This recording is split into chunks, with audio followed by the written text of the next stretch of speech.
Oh, I see you there, James. Great. James, where are you Hey there, physically Mark. today? I am in the office, Blue Cross Blue Shield of Tennessee, in Chattanooga, Tennessee. In Chattanooga. All right. You don't have that hmm heavy Tennessee accent going. Well, I'm not really from here. I grew up in Michigan and spent some time in Hawaii and moved to Nashville in like 1996. So I could fake it if you wanted me to. No, that's quite all right. That's quite all right. Uh, So I've got your session listed right now as how and why to build your own DevSecOps team. I like that topic because a lot of times people don't think about the cultural aspect. They start immediately thinking about tools. And what you're talking about is putting a team together. I like that a lot. So I'm going to go in the okay. background. I'll give it to you. Why don't you share your screen if you're going to do that? And I can verify for you that it's working. I see myself many times. There we go. All right. So I'm going to go on mute. I'll be here if you need some help. Okay. All right. Thank you, Mark. Good morning, everybody. Or, yeah, still morning here, Eastern Time. My name is James Dean. I am the manager of delivery automation services at Blue Cross Blue Shield of Tennessee. And I'm going to be talking about how I built a DevSecOps team from scratch, totally from the ground up, and why I did that, and how that team was able to actually deliver on one of the largest transformation projects in BCBST's history, on time, under budget, after starting 6 months late, and picking up a project that had crashed and burned. So a little bit about me. I've been a tech nerd forever. Since I was a little kid, I think I started programming on my aunt's Aquarius recipe computer. I think maybe the personal computing, the home personal computing movement might have started with those recipe machines. From there, I just kept with it and then joined the Army. And in the Army was communications officer doing or networking and satellite comms, stuff like that. And then got out of the Army and went to Nashville, and I was a programmer for about 15 years, doing all kinds of different fun stuff. And into infrastructure, operations, kind of team lead management stuff for a little while. And now I am the manager of the DevOps team. So I have the experience across the whole spectrum, but actually had not heard about DevOps at all. I'd done a lot of automation and stuff, but just never heard the word DevOps until very, very late in 2015. And very exciting stuff to learn about. Oop, there we go. That's me. I forgot I put those animations in there. All right, so a little history on the project that actually spawned this team. It was started in 2014. A pretty simple idea, something that everyone was ready to get behind, and they went into planning phase, delivered, and then everything just went off the rails in mid 2015. And 2016 is the reboot. That's where I came in and started building this team, the team that I have right now. So the idea was just to replace the source code management system. We were using IBM's Clearcase at the time, and we actually just got off of it. We're locking it down and retiring it in 2 days. So it took that long to actually get through this whole thing. Everyone was excited to get rid of Clearcase. It was kind of a pain in the neck and clunky, and no one loved it. So the project was approved. A team was formed. The team had 14 partially allocated dotted line resources from 5 different departments with, I believe it was 3 directors in charge of that project. And, we're all probably familiar with Conway's Law. Anyone who's watching this session is, but I'll cover it again anyway, just in case somebody doesn't remember it. Melvyn Conway in 1968, I think it was, said that any organization that designs a system will inevitably produce a design whose structure is a copy of that organization's communication structure. So when you think about a project team that has 14 dotted line resources, 3 leaders, and 5 different departments involved, there's no way they were going to just be able to pick a source code management solution, right? So the project scope increased, and we ended up with something very different. There we go. The new plan, the first thing they did was come up with a plan to not only get a source code management solution, but adopt Agile, implement an Agile work management solution, rewrite the whole SDLC that included all of our change management processes and release documentation, everything. They needed a whole new tool stack to support it and wanted to add in automation of everything. The tools, of course, had to be customized. That got messy, so I'll get into that in a minute. But the point is that it got complicated. It got really complicated. Oops, there we go. So they went ahead with that, and in 2015 started doing the delivery. They chose the tools, which were broken stack from 3 different competing product suites. They redesigned the whole process, partnering with a third-party SDLC firm, and who they actually got rid of halfway through the project. And because I think they were trying to make the process not complicated enough for that team. For an example, let me show you. You won't be able to see it, but this is on my wall because I need to refer to it frequently. And this is not our SDLC process. This is just the defect management workflow. Only James, are you showing something on the wall behind you? Because we're still seeing your screen. Oh, you're not? Oh, that's my camera. Okay. Thank you, Mark. Yeah. All right. I guess I have to do this. You see it now? There you go. Yes. Now hold it up to your face, and that'll be great. There we go. All right. Thank you, Mark. That is not the SDLC process. It is only our defect management workflow. It is one piece, one of the smaller pieces. And you see, let's see, oops. Now I got to figure out how to get my screen sharing back. Sorry. That is just how it all came out, though. That's not just that one part of the process, but all of it. Everything was that complicated. There you go. We're seeing your screen again. Great. Thank you. Okay. Yep. So and then the implementation. So once they had the tools, they had the stack, like even the tool communication. It was all really crazy and complicated. And we're still using it today. And we're still using that process today. But all that stuff was implemented by another third-party consulting firm. But ultimately, that was just one guy. His name was Kartik. He was really, really sharp, hardworking, did as good a job as anyone could have done. And then he left. Nobody else was involved, really. So on to the disaster. They were trying to roll out this pipeline by giving a week's worth of high-level PowerPoint-based training for the development teams, and doing it before the process was even finalized, before the tools were even finalized. And I was one of the teams that actually got the training 6 months before we got access to the tools. So that was really, really not great. There was no mandate for any of the development teams or any of the users to actually adopt the new system. And I think the idea was just that we hated Clearcase so much we'd all come running. It didn't work out that way because the new system was even harder to use. There's very limited support. The small team was still just the dotted line resources from the project team. There was only, I think, 1 or 2 people dedicated to the support full time. And then finally, there was a reorganization that shifted all those people around and really brought about the end of that project. So it was a very public disaster, very public failure. Nobody wanted to adopt the new system, and then as soon as they had the excuse not to, they didn't. And it all kind of fell apart. And about 4 months after that, I was asked to take over that project, pull it out of the ditch, build a team around it, and deliver it. So promotion, great.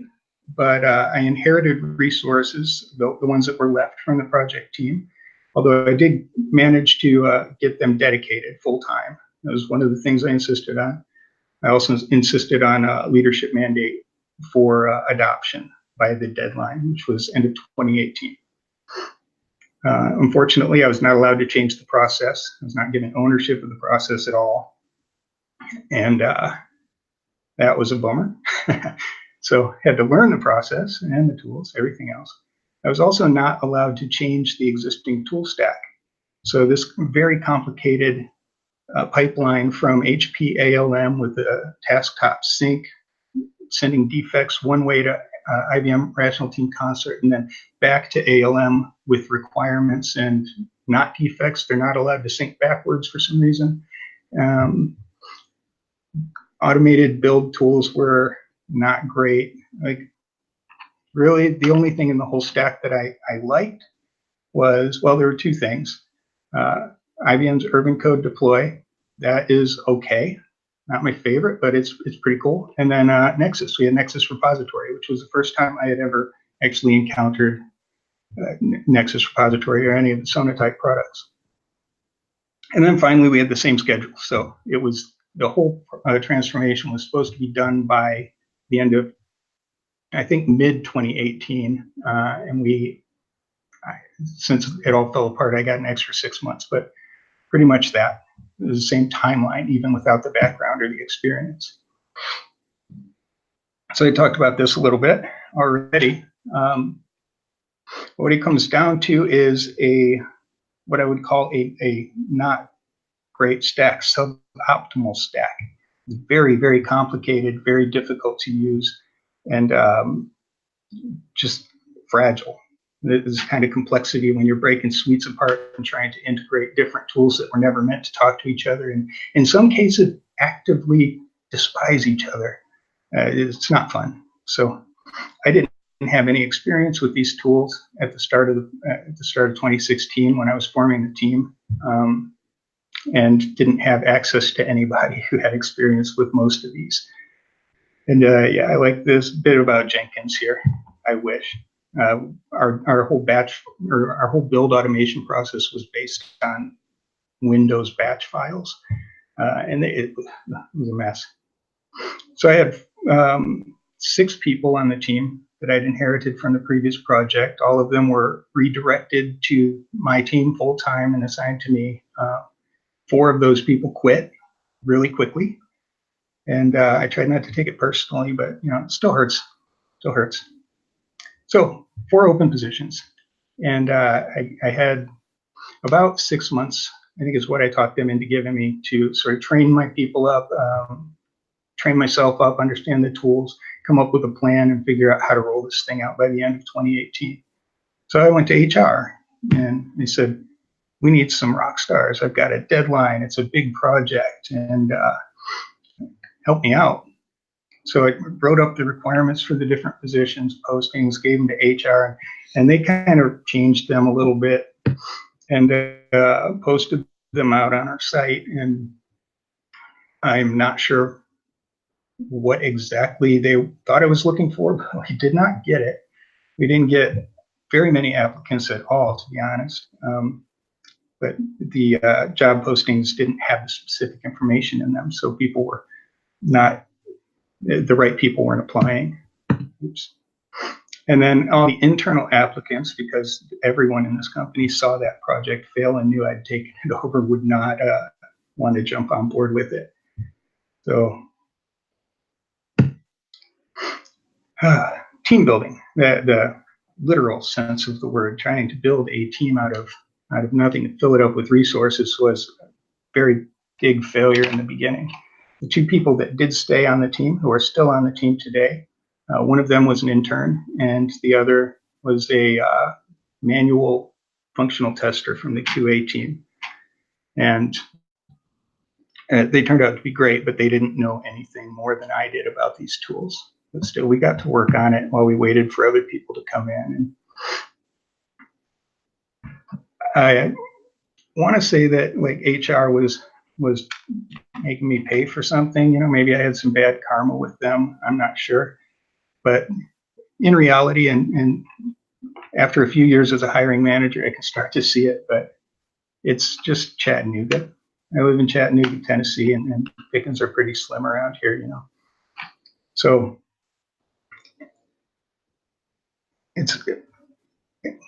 what's happened is that I've gone from building just a team to trying to build a community, struggling to find the people that we need to do the work that we want to do here. Opened up my eyes to just how shallow the technology worker pool is in Chattanooga. So I've been doing Code Camp. I've been teaching kids every year for the last 4 years. I'm a member of the Chattanooga Technology Board of Directors now, and we work on different training opportunities, trying to get in touch with schools and help align kids with tech jobs and tech careers. We're doing mentoring programs, internships, all kinds of just really great stuff to try and build out our pool of workers. But back in 2016, my only option was really to just go with more interns. So that's what I did. I went out to the internal company, or to our internal job site, posted one entry-level job, and did get an application who was a junior developer with very little experience and no knowledge of the tools. She was smart. I hired her on. Interviewed a bunch of interns and found some more of those, and took another team's intern because he wanted to be more technical, and they were doing like process and documentation. So I ended up with 2 interns, one full-time employee who was the former QA guy, and another full-time employee who was a junior developer. And now we'll just skip ahead to 2019 and the sort of outcome of that approach, and then we'll go into like how and why. Well, the why, obviously, I had to. That was the first why. There's going to be another why. So now I have 9 employees, and this is a very diverse, pretty young team overall, with 5 different bachelor's degrees, if you count not having one at all. Forestry services is pretty interesting, biology, biochemistry, and of course IT. One person has a master's degree, but it doesn't really do anything for us. Currently on my team are 4 people who were formerly interns, all junior level right now, with 1 to 2 years on the job experience, all trained by me and the other people on the team personally. I also have 2 entry-level hires. I have 3 more open positions. And just to point out that nobody on this team knew a thing about DevOps or a thing about any of the tools in our stack until they joined the team and had to learn trial by fire. But this team is the team that actually pulled this thing off. So we had a huge amount of work, a huge project. I studied DevOps a lot. I really worked on process refinement and did everything I could to try to come up with something that was scalable and repeatable and tunable, and shared that with the people on my team. And you can see this is just the deployment count, right? We had a lot of other stuff, build automation, test integration, all kinds of things. But going from 5,226 deployments, and most of those that were in 2015 were actually like scheduled automated operational activities, not actually deployments. And we changed that because that was breaking our deployment tool to have these, orchestrated deployments run as scheduled tasks every 5 minutes. But the growth is even a little more dramatic than it appears. And you see the spreadsheet there that I came up with. It tracked everything, every one of the 460 or 496 applications. So yeah, we did it. We got it done on time. We onboarded 68 teams, migrated, automated, integrated scanning, build automation, deployment automation, whole 9 yards for 496 different applications. And we're talking about everything from Java to .NET to AIX COBOL. We even integrated with our ZOS mainframe, which was a huge, huge ordeal. And fortunately, did manage to talk leadership out of pushing developers into that, because it was a lot of overhead, major headache. We have 5 people who started new careers that are on the team right now. And we actually delivered more than they were asking for. So we have the Nexus IQ firewall in there, which is currently being rolled out.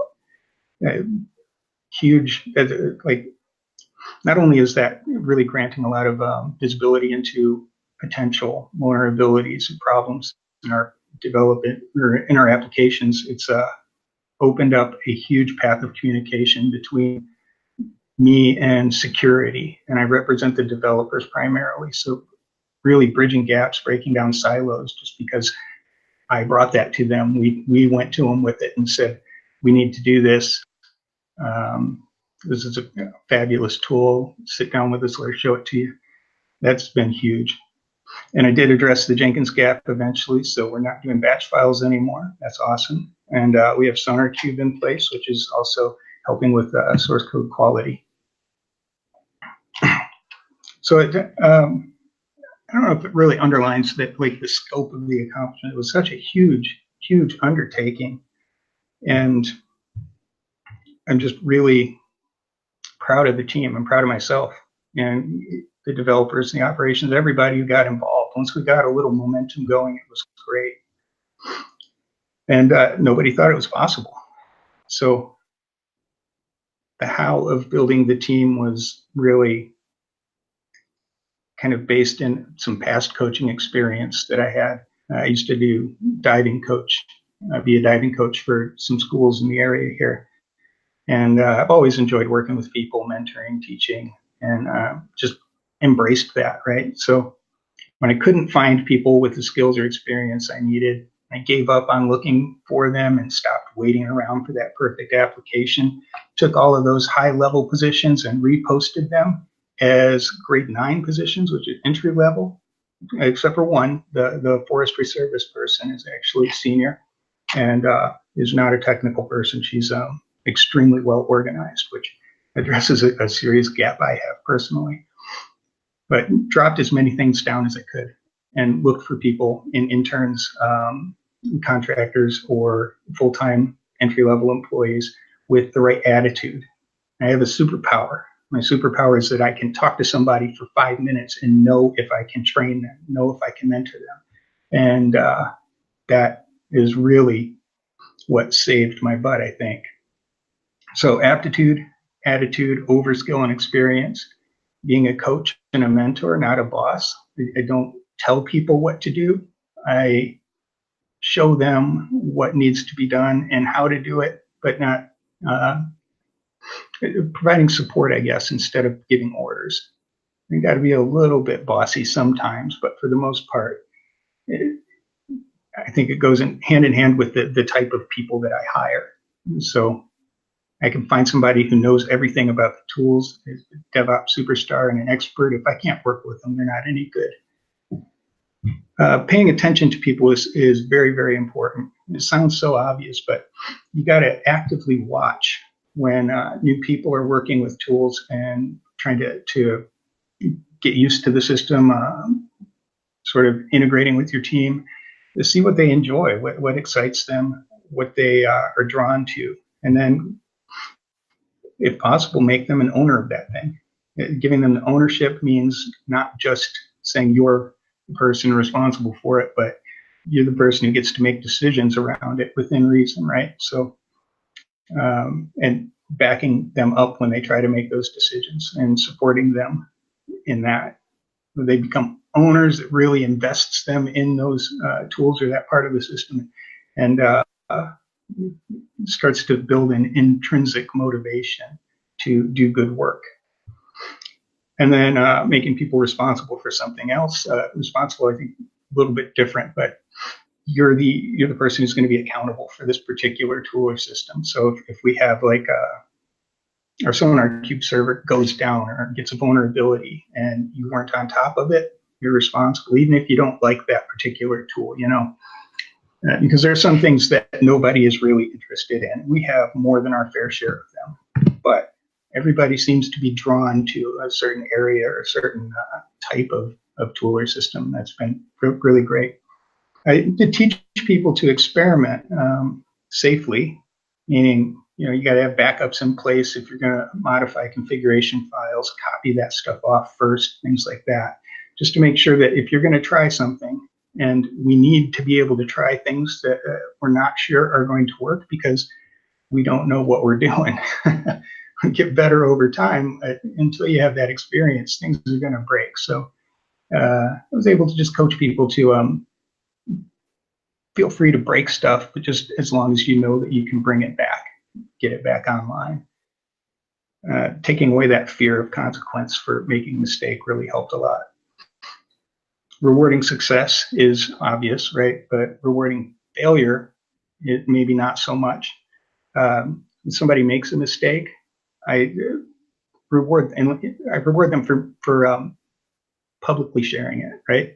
So if Paul makes a mistake on my team, I ask Paul to present that mistake to the rest of the team and to me. And we celebrate him for that. That makes sense. And that also helps to build a blame-free culture within the team, which is really, really important when you're doing things that are new to you and you don't have anybody to turn to for advice or support. So listening to the new people, respecting their opinions and ideas, it leads to so many different creative solutions around problems with everything from process to pipeline to tool configuration. And that's been really enlightening. That's one of the things I didn't really expect. So taking pride in and celebrating the team's accomplishments is another one. Celebrating the accomplishments of the other teams that my team supports is another big one. Just keep that good feeling going on and let people know that they're doing good work and that you appreciate it. And we just win. It just works. Like everybody's doing the right thing for the right reasons. We focus on wanting to help people, wanting to help developers and support our colleagues, and keeping that sort of mission and the people in mind over just the work is big help. James, we're going to have to either let people read this slide or just summarize it really quickly. Okay. Yep. Do it in 10 seconds. It works. It's cheaper. It's a very rewarding experience to build your own team. You get a better, stronger, faster future workforce, and the people that you're building are invested. They're going to stick around, and it's also good for the environment. Oh yeah, initiates an organizational culture shift. That's huge.